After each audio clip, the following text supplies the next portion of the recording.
വഴുതനങ്ങ വെച്ച് ഒരു അടിപൊളി റെസിപ്പി. രണ്ട് ഇൻഗ്രീഡിയൻസ് മാത്രം മതി കേട്ടോ. പല ടൈപ്പ് വഴുതനങ്ങ ഉണ്ടെങ്കിലും ഇതാണ് കേട്ടോ ഇതിന് നല്ല ടേസ്റ്റ് ഉള്ളത്. ഈ ഒരു കനത്തിൽ വേണം, ഇതേ ഷേപ്പിൽ എല്ലാം മുറിച്ച് മാറ്റി വെക്കണം. മസാല തയ്യാറാക്കാം.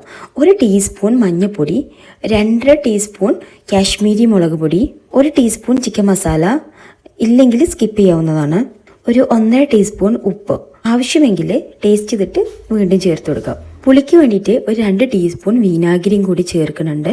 നന്നായിട്ട് മിക്സ് ചെയ്യുക. മിക്സ് ചെയ്ത് ഏകദേശം നല്ലൊരു കുഴമ്പ് പരുവത്തിലാവുമ്പോൾ അരിഞ്ഞു വെച്ച വഴുതനങ്ങ ഓരോന്നോരോന്നായി ചേർത്ത് നന്നായിട്ട് അതിലൊന്ന് മിക്സ് ചെയ്ത് മസാല എല്ലായിടത്തും ആവുന്ന രീതിയിൽ ഒന്ന് സെറ്റ് ചെയ്തെടുക്കാം. മിനിമം ഒരു 20 മിനിറ്റെങ്കിലും റെസ്റ്റ് ചെയ്യാൻ വേണ്ടിയിട്ടൊന്ന് മാറ്റി വെക്കാം. ശേഷം ചൂടുള്ള പാനിലേക്ക് ഓയിൽ ഒഴിച്ച് ഓരോന്നോരോന്നായി ഒന്ന് ഫ്രൈ ചെയ്തെടുക്കാം. പെട്ടെന്ന് കരിയാനുള്ള ചാൻസ് ഉണ്ട്, സോ അതൊന്ന് ശ്രദ്ധിക്കണം കേട്ടോ. വഴുതനങ്ങ ഫ്രൈ ചെയ്ത് മാറ്റി വെച്ചതിന് ശേഷം ഒരു ബൗളെടുത്ത് അതിലേക്ക് 5 ടേബിൾ സ്പൂൺ കട്ടത്തൈര് എടുക്കുന്നുണ്ട്. ഇതധികം പുളിയില്ലാത്ത തൈരാണ്. നമുക്ക് എത്രത്തോളം കറി വേണോ അതിനനുസരിച്ചിട്ടാണ് തൈരിൻ്റെ അളവ് എടുക്കേണ്ടത്. ഫ്രൈ ചെയ്ത വഴുതനയും തൈരും കൂടെ നന്നായിട്ട് മിക്സ് ചെയ്യണം. അതാണ് നമ്മളെ മെയിൻ സ്റ്റെപ്പ്. സ്പൂൺ വെച്ചോ അല്ലെങ്കിൽ കൈ വെച്ചോ നന്നായിട്ട് മിക്സ് ചെയ്ത് ഏകദേശം ഈ ഒരു പരുവൊക്കെ ആവണം കേട്ടോ. തൈരിൻ്റെ കളറൊക്കെ മാറിയിട്ടുണ്ട് നമ്മൾ വഴുതനങ്ങ നന്നായിട്ട് മിക്സ് ചെയ്തെടുത്തപ്പോൾ.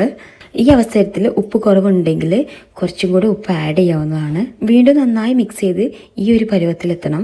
ഇനി ഇതൊന്ന് താളിച്ചെടുക്കാം. അതിന് വേണ്ടിയിട്ട് കുറച്ച് കടുക്, മല്ലിച്ചപ്പ്, കറിവേപ്പില, 2 ചുവന്ന വറ്റൽമുളക് എല്ലാം കൂടെ കുറച്ച് വെളിച്ചെണ്ണയിൽ നന്നായിട്ടൊന്ന് മൂപ്പിച്ചെടുത്ത് നേരത്തെ നമ്മൾ മിക്സ് ചെയ്ത് മാറ്റി വെച്ചിട്ടുള്ള തൈരിലേക്ക് ഒഴിച്ച് ഒന്നുകൂടെ നന്നായിട്ട് മിക്സ് ചെയ്ത് ഒന്ന് അടച്ച് വെക്കാം കേട്ടോ. ഡിഷ് റെഡിയാണ്. ഇത്രയേ ഉള്ളൂ. ഇത് ചൂടാക്കാനോ വേറെ ഒന്നിനും ഇല്ല കേട്ടോ. അടിപൊളിയാണ്. എന്തായാലും ഫീഡ്ബാക്ക് അറിയിക്കണം കേട്ടോ. ഞാനൊരു വഴുതനങ്ങ തീരെ ഇഷ്ടമില്ലാത്തൊരു വ്യക്തിയായിരുന്നു. പക്ഷേങ്കിൽ ഈ റെസിപ്പിക്ക് ശേഷം ഞാൻ ഭയങ്കരമായിട്ടൊരു വഴുതനങ്ങൻ്റെ ഫാനാണ് കേട്ടോ. ഇത് മാത്രം മതി നല്ല അടിപൊളിയായിട്ട് ഫുഡ് കഴിക്കാൻ.